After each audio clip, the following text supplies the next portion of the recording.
Dia Jang, dashing from one industrial setting to another in Mansfield, Ohio, is on a mission to extend her father's Hong Kong empire, Jang Innovations, across the globe.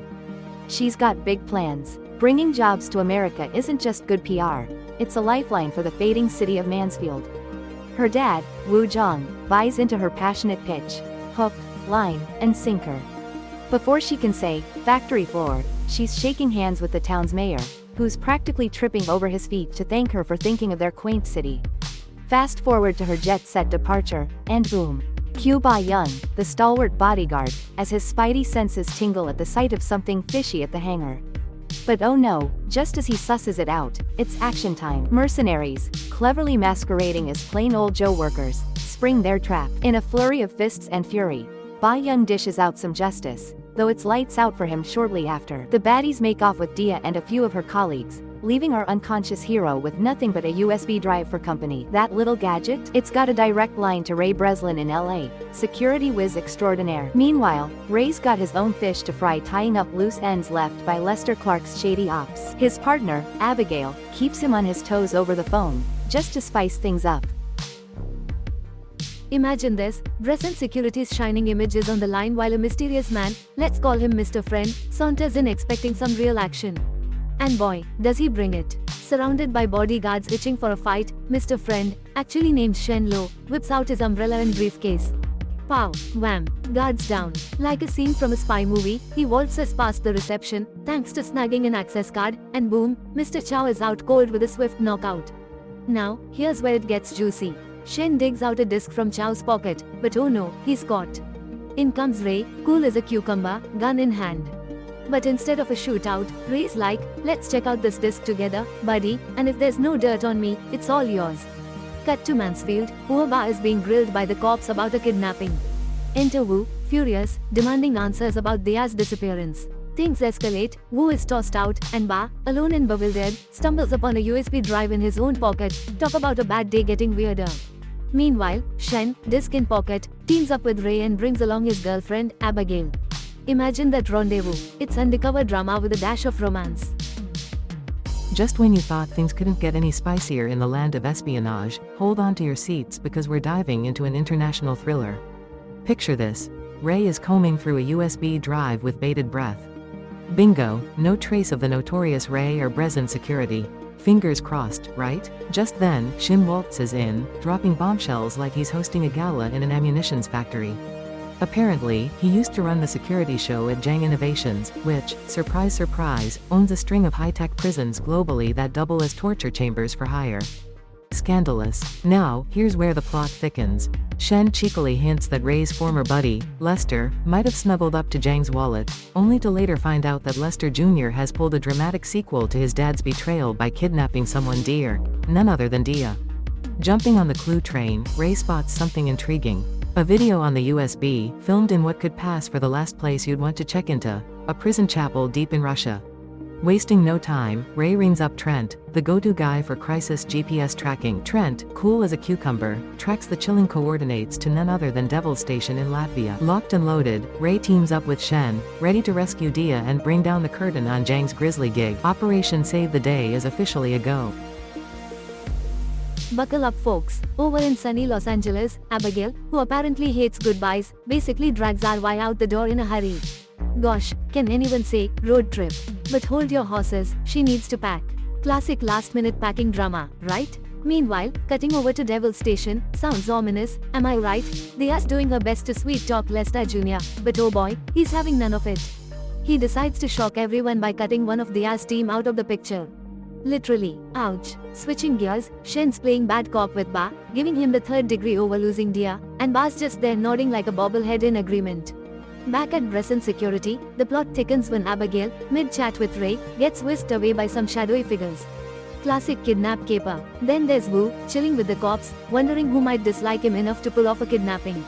Spoiler alert, * he's pretty popular, in a tech tycoon sort of way.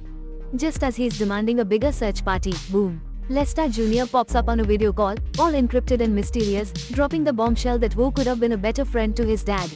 Talk about family drama. Imagine this, Lester Jr., the evil mastermind, has injected his dastardly technology into every dark nook of Lester's blacksight prisons. Talk about a clean getaway. Now, this guy goes full villain mode, demanding a whopping $700 million ransom and even offers a hostage just to show he means business. Meanwhile, he's herding the remaining hostages around Devil Station like cattle, and he spills the beans to Dia about his well-padded pockets thanks to some shadowy figures. It's a regular rogues gallery. As Ray zips off to Belarus with Shen and Bo in tow, Lester Jr. is off to confront Abigail. Oh, he's bitter like an old lemon about his dad getting the boot from the very company he helped establish. Despite Abby's protests of innocence, Lester Jr.'s just not having it. He's icier than a winter in Siberia. Back to the action, Ray and his posse, including Trent, land at Devil Station where things get really dicey. Lester Jr., ever the charmer, makes Dia play a twisted game of who's got the keys to figure out which employee can access the most secrets. Folks, the stakes are high and the tension, it's thicker than a bowl of oatmeal.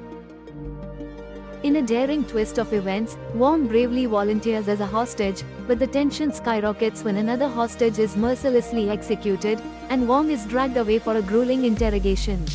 Lester Jr. is all set to pry open Wong's secrets, aiming for a peek into the confidential files of Jang Innovations.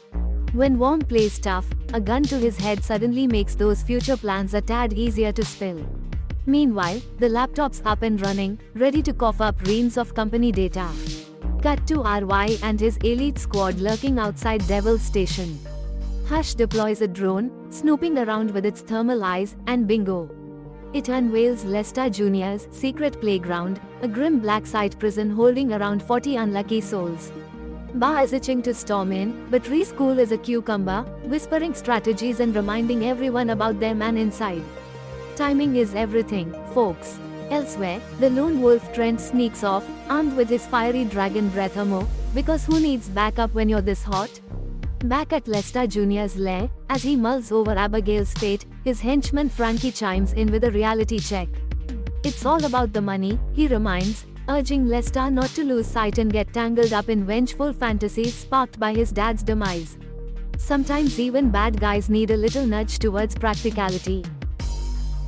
What a whirlwind. As Ray and his crew split up to spring a trap at Devil Station, Trent dips out on a solo mission.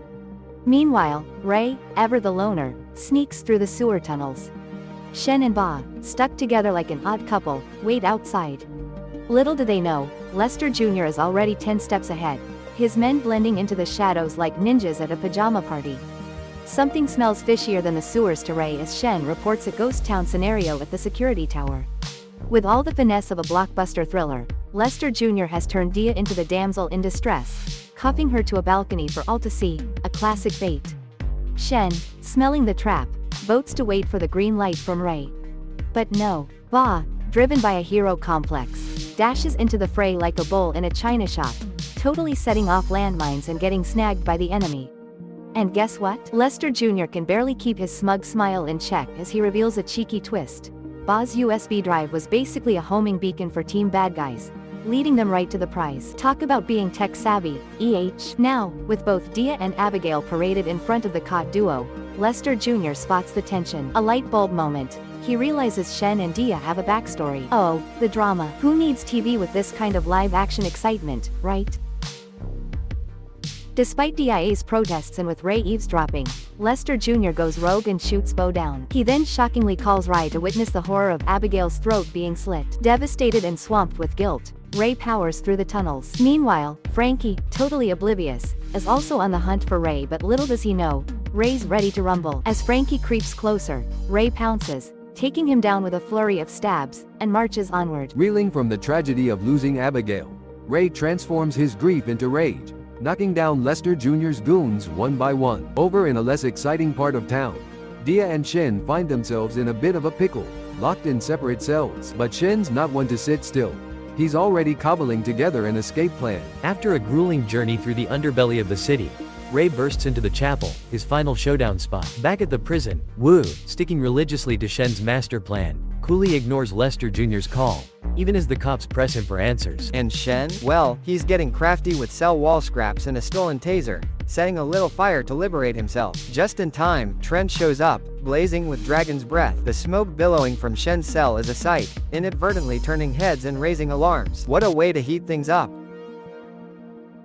Of other prisoners Dia notices as well, and their captors head to investigate. When the door opens, Shen swiftly disarms one attacker and then handles another. He grabs the key to Dia's cell and frees her, but they're held at gunpoint until they both duck, with Trent eliminating all the assailant in the room without hesitation. The trio then escapes to safety while Trent relentlessly pulls the trigger. Lester Jr. and his men observe the situation, and he quickly gives orders to address the problem. As Trent continues through the cells, he's ambushed and engages in close combat with an opponent, leading to his weapon being taken away. While he endures a beating, Trent doesn't give up, and as the fight continues, he takes a brutal pounding. He tries to fight back, but his opponent is incredibly strong, and eventually Trent delivers a super slam, ending the confrontation. Dia tells Shen they need to rescue Wong before he gives up any valuable information. Meanwhile, Wong bravely refuses to expose company secrets and is saved just in time by Shen. This leads to an intense battle, and Shen challenges the man to take the outside. The battle intensifies as Dia urges Wong to duck out of danger while Shen leaps into the fray with slick combat moves.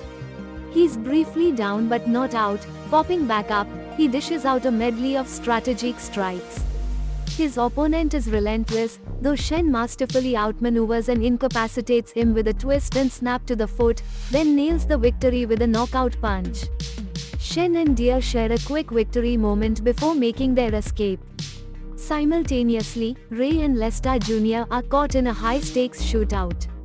Driven by revenge and smoldering heartbreak, they inch closer with every shot fired. Lester Jr. clips Ray, disarming him, but fueled by sheer determination and the echoes of Abigail's memory, Ray overcomes. He grapples Lester Jr., meets his eyes, and delivers a fatal slash. Lester Jr. tumbles over the balcony in dramatic fashion. As the dust settles, Ray is joined by Shen, who comes in with condolences, while Dia and Wong offer their silent thanks. They all head back to Mansfield, where Wu eagerly awaits their return.